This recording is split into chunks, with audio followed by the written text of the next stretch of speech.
안녕하세요. 유프리입니다. 오늘은 정말 기분 나쁜 날이에요.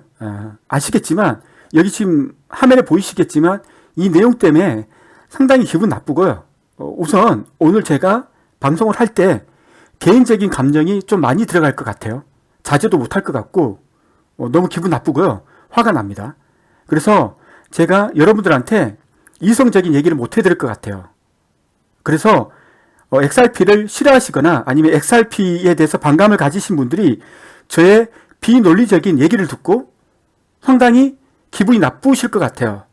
제가 부탁을 드릴게요. 저도 기분 나쁘고 이 말을 듣는 여러분도 기분 나쁘시겠지만 우리 욕은 하지 마시고 그냥 네 말이 뭐가 틀렸다. 그래서 네 말이 짜증난다. 이런 식으로 좀 우리가 토론을 하면 좋겠어요. 그래서 내 기분이 나쁘다 해서 상대방을 비한다거나 아니 욕을 한다든가 이렇게 하지 마시고 네 말을 나 무슨 말인지 모르겠고 내가 생각했을 때는 이래서 지금 이런 현상은 맞다고 생각한다. 이렇게 자기 의견을 피력해서 서로 토론이 돼서 나를 좀 깨우쳐줄 수 있는 우둔한 나를 좀 깨우쳐줄 수 있는 그런 의미 있는 그런 댓글들이 됐으면 좋겠어요. 우선 제가 기분 나쁜 것 중에 하나는 물론 비트스탬프가 유럽에 있는 거래소예요. 그래서 유럽 시간으로 터뜨렸겠죠. 그 신문에. 근데 XRP의 대다수 홀더들은 동양권이에요. 동양권이라고요. 예. 다 자고 있었을 거라고요. 자고 일어나니까 XRP가 급락을 했고 기사를 보니까 비트스탬프가 XRP 거래를 중지시켰고 물론 이 거래 중지시킨 게 모든 나라가 아니라 미국 사람들만 XRP 거래를 못하도록 중지를 시킨 거예요. 그럼에도 불구하고 이렇게 제가 화가 난 이유는 뭐냐면 이제 이 소송의 시작은 이제 시작이었다고. 이제 시작된 거라고요. 크리스 라슨, 브래드 갈링하우스가 얼만큼 많은 비리를 가지고 있는지 모르겠어요. 그리고 저는 그렇게 생각해요. 만약 크리스 라슨하고 브래드 갈링하우스가 XRP를 운영하면서 리플을 운영하면서 많은 비리를 저질렀고 이 비리 때문에 이 사람들이 감옥을 가야 된다라고 하면 이 두 사람이 감옥에 가야 된다는 거에 대해서 그걸 부정하는 사람 없잖아요. 왜냐하면 이 두 사람 아니더라도 리플이 굴러가고 XRP는 굴러가요. 더 좋은 사람을 CE로 맡고 그 사람들을 기초로 해서 다시 XRP는 돌아갈 수 있을 거라고 생각합니다. 근데 중요한 게 뭐냐면 소송이 시작됐고 이제 끝나지도 않았고 이제 말 몇 마디 오건 것 뿐이라고요. 자, 우리 언제부터 이제 실제로 주목싸움 하자? 이런 얘기밖에 안 했던 이런 시점이라고요. 예? 이런 시점에 비트스탬프가 이 뒤통수를 맨 먼저 쳤다는 게 너무 화가 난 거예요. 왜 내가 비트스탬프가 화가 났냐면 미국 거래소가 어떤 거냐면 비트렉스, 코인베이스, 크라켄, 폴로니엑스가 토종 미국 거래소예요. 비트스탬프는 유럽 거래소고요. 비트스탬프는 그냥 뉴욕에 지사 하나가 있을 뿐이에요. 자기 회사는 유럽에 있다고요. 제가 10분 양보해서 비트렉스, 코인베이스, 크라켄, 폴로니엑스 얘들이 만약 자국민들이 이제 XRP 거래하는 걸 막았다고 한다면 그래도 화가 나지만 그래도 이해를 하겠어요. 왜냐하면 미국에 있는 회사고 미국의 법에 따라야 되니까 SEC가 XRP를 어쨌든 간에 미등록 증권이라고 소송을 걸었으니 자기들한테 피해가 오니까 나는 그 피해를 내가 감당하기 힘들다. 그래서 XRP만 거래 못하도록 하면 되지 않느냐 라는 의미에서 얘들이 먼저 이렇게 했으면 이렇게 기분 나쁘지 않았어요. 근데 얘들은 비트스탬프는 유럽 거래소예요.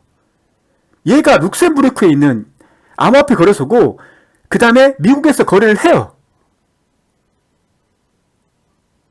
그렇다 하더라도 비트스탬프가 이러면 안 되죠. 그리고 비트스탬프가 어떤 회사냐면 우리나라 넥슨 지주회사인 edXC에서 소유하고 있는 거래소예요. 유럽 거래소. 그리고 이 회사는 코빗도 소유하고 있어요. 네? 우리나라 사람들이 경영권을 가지고 있다고요. 얘들이 우리 뒷박을 친 거라고. 그러니까 너무 화가 난 거예요, 지금. 제 입장에서는. 아니, 우리나라 사람들한테 같은 사람들인데, 같은 나라 사람인데, 말해줄 수 있는 거 아니에요? 우리 이제 이거 내겠다. 해줄 수 있는 거 아니냐고. 왜 우리가 자고 있을 때 새벽에 이걸 발표하느냐고요.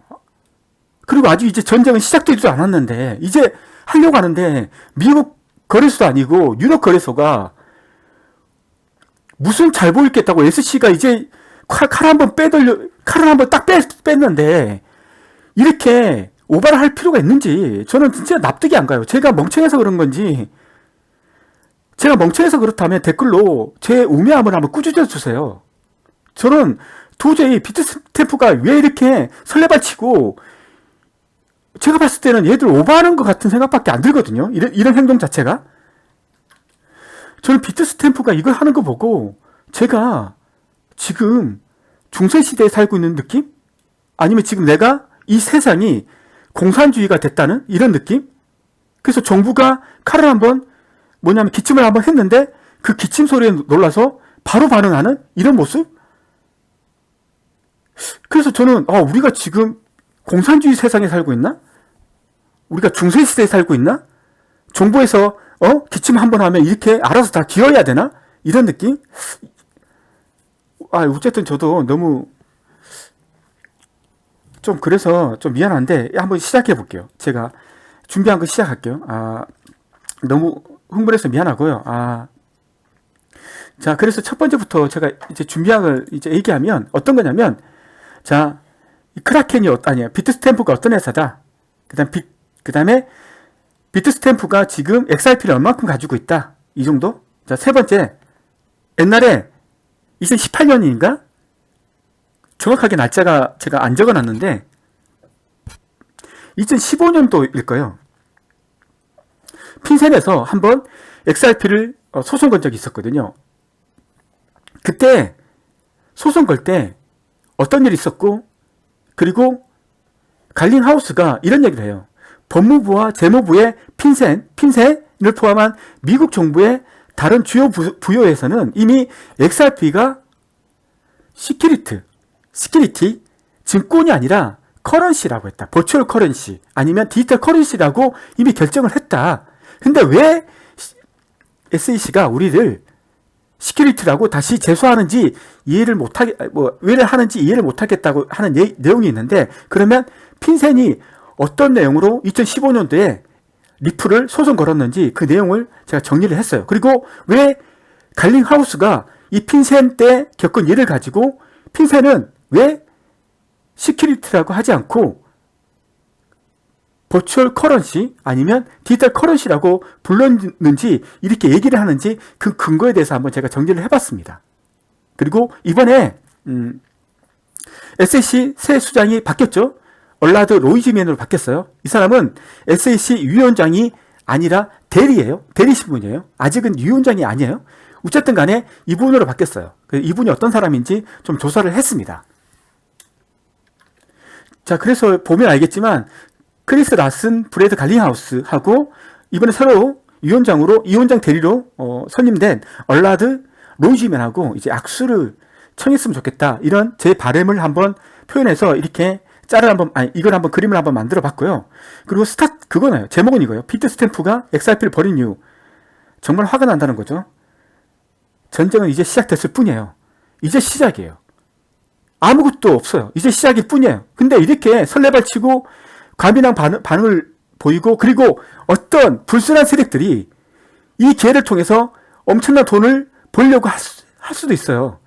이런 악재를 계속 내버려서 사람들 패닉을 만들게 하고, 사람들이 패닉셀로 XRP를 버리게 만들고, 그리고 자기들도 팔면서 나중에 저점에서 그걸 다시 살 수 있는 이 시나리오? 이거 한두 번 당한 시나리오가 아니잖아요? 언제까지 이런 거에 우리가 끌려다녀야 되고, 언제까지 이렇게 해야 되는 거냐는 거죠. 제 얘기는. 그리고 두 번째, SC가 XRP를 첫 타겟으로 삼았어요. 왜냐면 1등인 비트코인과 2등인 이더리움은 옛날에 SEC에서 그런 얘기했어요. 너희들은 증권이 아니라고 얘기했어요. 그래서 지금 시총 순위 3위인 XRP가 가장 큰 놈이잖아요. 그래서 XRP를 가지고 지금 걸고 넘어지고 있는 거예요. 그래서 SEC의 타깃은 XRP지만 이게 끝이 아니라고요. XRP를 무너뜨리면 그 다음부터는 줄줄이라고요. 여러분들 그걸 잊지 말아 주셨으면 좋겠어요. 지금 이제 시작일 뿐이라고요. 여러분들 나중에 또 XRP가 당했어요. 아, 고소하다. 나는 XRP 하나도 가지고 있지 않는데 아, 고소하다. 이런 생각 가지고 계시죠? 나중에 이더리움도 제가 봤을 때는 말을 번복할 수도 있어요. 이더리움도. 그 다음에 이더리움의 ERC20 토큰들도 상당수가 XRP와 같은 전체를 밟을 수 있는 확률이 가장 높아요.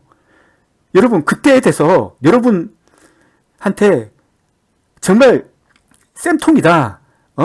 이런 말 하시면 기분 나쁘시잖아요. 그리고 XRP가 이번 기회를 통해서 SEC의 이런 무도한 행동, 그 다음에 암호화폐를 자기 세력, 자기 밑으로 깔려는 거잖아요. 이번에 XRP가 무릎 꿇고 SEC한테 우리 증권이라고 하면 어떤 일이 발생하냐면 XRP는 모든 것을 SEC에 보고를 해야 돼요. 그리고 SEC가 이건 안 된다고 하면 다 고쳐야 된다고요. 그런 신분으로 바뀐다고요. 이건 암호화폐가 아니라고요. 암호화폐는 탈중앙화 하기 위해서 만든 게 암호화폐예요. 근데 SEC에 꼬투리가 잡혀서 SEC가 기침 한번 하면 놀래고 SEC가 뭘 바꾸라면 바꾸고 SEC가 뭔가를 요구하면 모든 걸 다 제출해야 되고 이런 신분으로 바뀌는 이 증권의 신분이 여러분들이 원했을 때 이게 암호화폐가 해야 되는 그런 일은 아니잖아요. 이건 올바르지 않아요. XRP의 크리스 라슨하고 브래드 갈링하우스가 XRP를 통해서 얼마큼 많은 범죄를 저질렀는지 밝혀지겠죠. 언젠가는. 이 두 사람이 감옥 가는 것은 괜찮다니까요.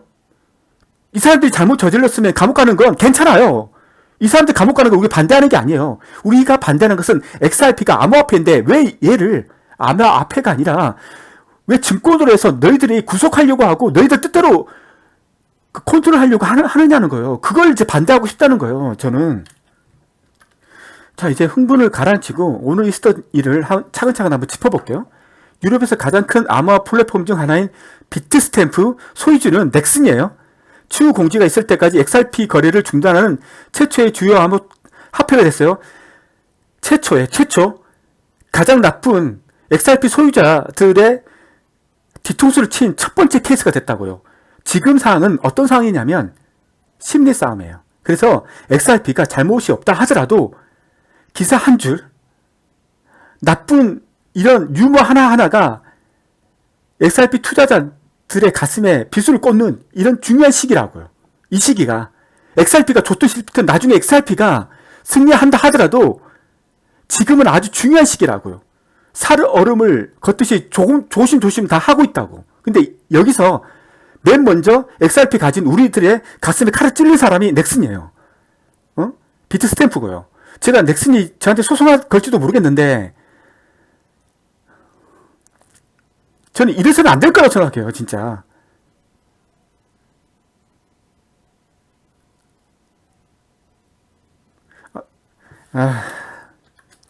다시 차분하게 해서 비트스탬프는 금요일 미국 증권거래위원회가 리플과 2명의 임원 크리스 나슨, 브래드 갈링하우스에 대한 집행조치에 비추어 결정을 내렸다고 발표했다. 그래도 미국 고객은 언제든지 비트스탬프에서 XRP를 인출할 수 있으며 다른 국가의 고객은 영향을 받지 않습니다.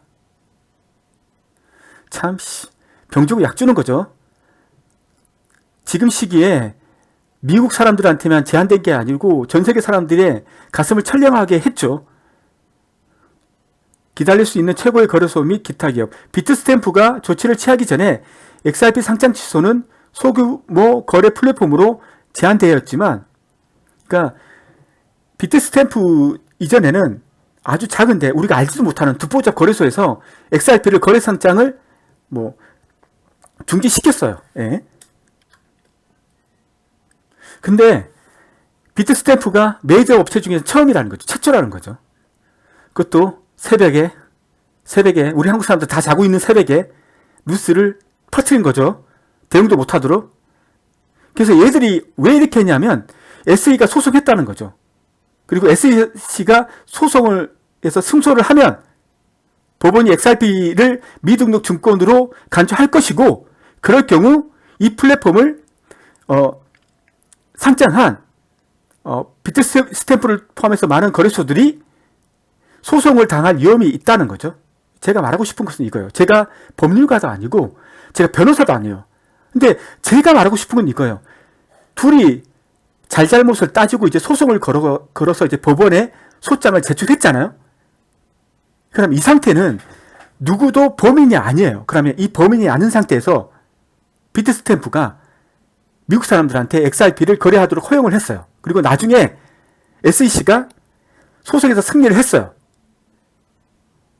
제 생각으로는, 제가 법을 잘 모르겠는데 제 생각으로는 그 시점에, 법원의 결정이 난 시점에 그때 상장 취소를 해도 된다고 저는 생각하고 있거든요. 제가 잘못 말하고 있는 건가요? 근데 제 이 느낌이 뭐냐면, 제가 공산주의에 살고 있다는 느낌? 아니면 우리가 지금 중세시대에 살고 있다는 느낌이 뭐냐면, SEC라는 큰 권력이, 정부 기관이 뭔가 기침을 하니까 비트스탬프가 알아서 기운다는 이런 느낌? 이런 느낌을 갖는 게 저만의 느낌인지 아니면 제 느낌이 틀렸다면 댓글로, 지금 비트스탬프가 이를 처리하지 않으면 나중에 소송을 당할 수 있다. 정말 그게 법적으로 가능한 일인지 저한테 설명을 주세요. 저는 법에서 이미 심판을 내리지도 않는데 미리 겁먹고 이렇게 선대응 시키는 게 이게 맞는 행동인지 저는 잘 모르겠어요. 저는 진짜. 자, 그리고 지금 XRP 마켓 제일 많이 가지고 있는 순위를 한번 해봤거든요. 코인베이스가 24등이고요. 비트스탬프가 41등이에요. 물론 비트스탬프 USD, 비트스탬프 BTC 다 합치면 꽤 되겠지만 얼마큼 가지고 있냐면 볼륨이 10, 100, 1000만, 10만, 100만, 1000만, 억이요. 1억 6천만이에요. 1억 6천만. 1억이면 1000억이고 1억 6천만이면 한 1800억 정도 가지고 있어요. 1등이 바이낸스예요. 얘들 볼륨이 얼마큼 됐냐면 10, 100, 1000만, 10만, 100만, 1000만, 억, 10억이요. 35억이요. 비트스탬프는 XRP를 그렇게 많이 가지고 있는 회사는 아니에요. 제가 이걸 말씀드리고 싶었던 거예요.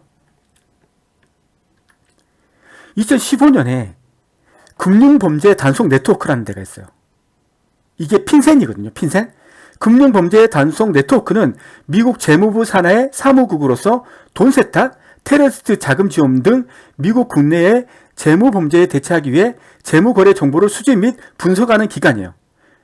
자, 미국 재무부 산하에 있어요. 그 다음에 1990년도 4월 25일 날 창립됐고요. 자, 미국 재무부죠.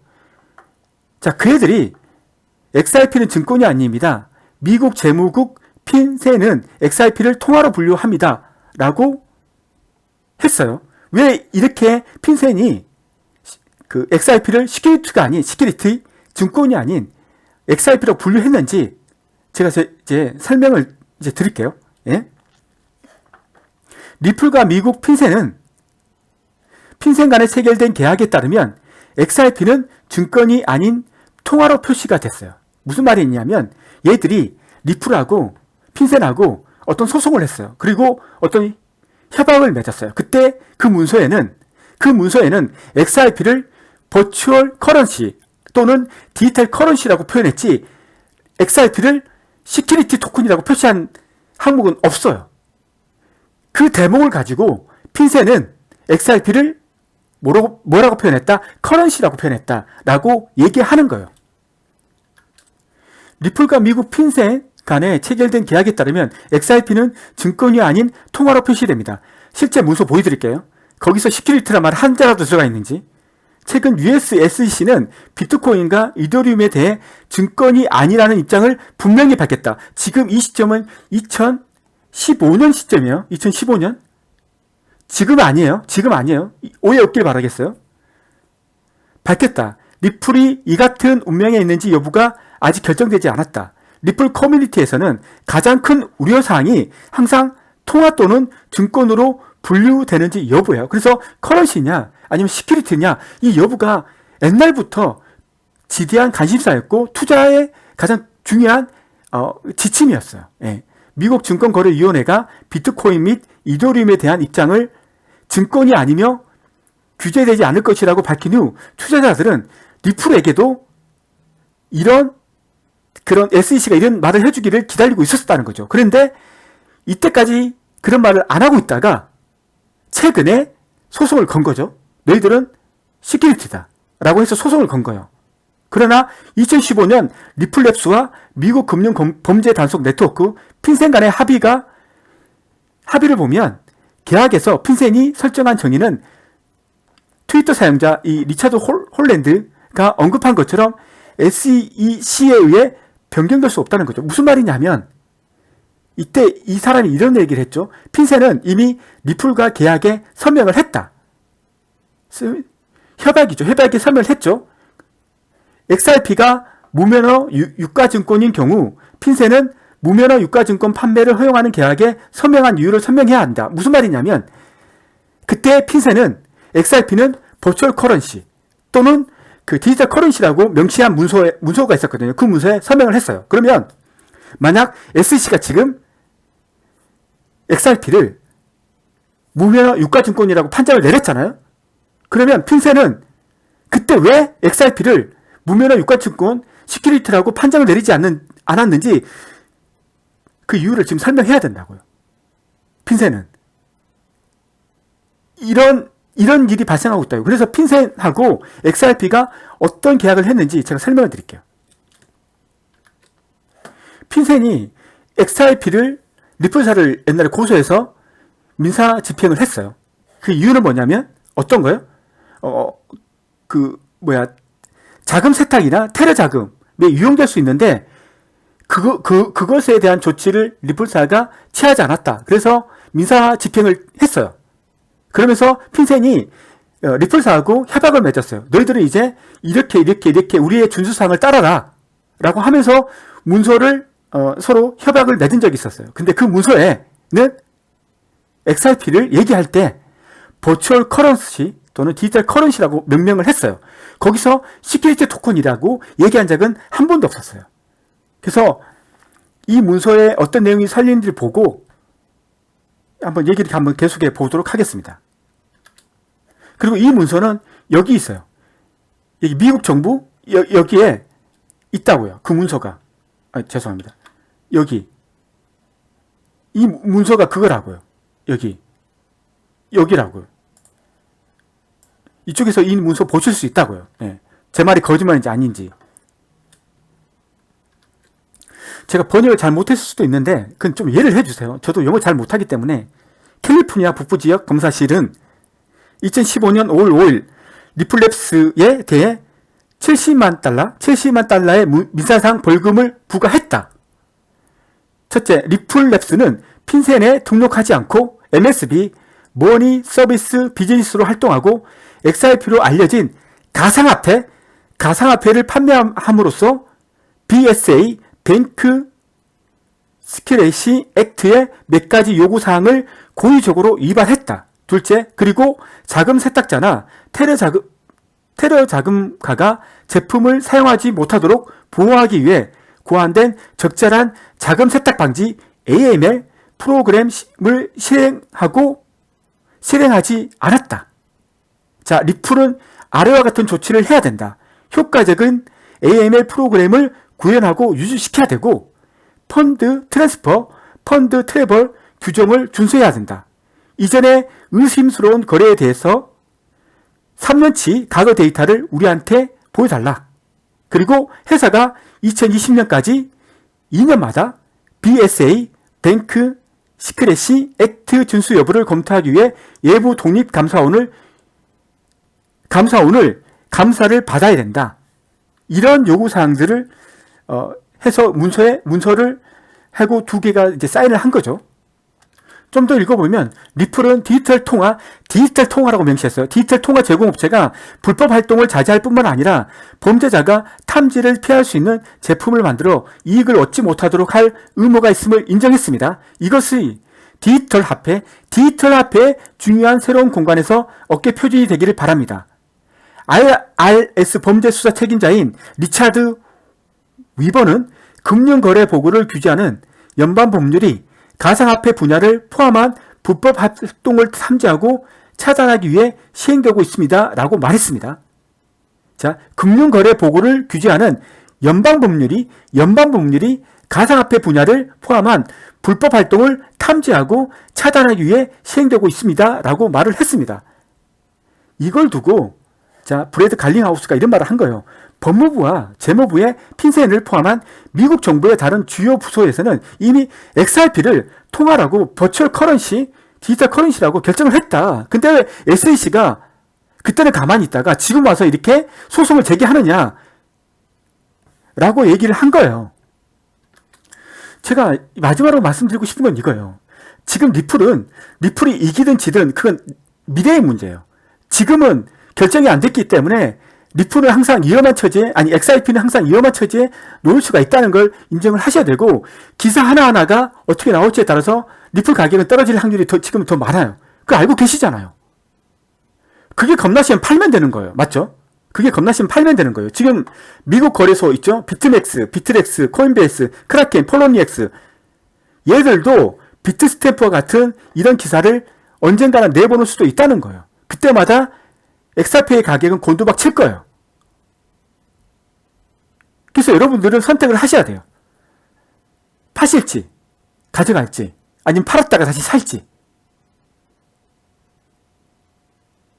그리고 지금은 중요한 사항이에요.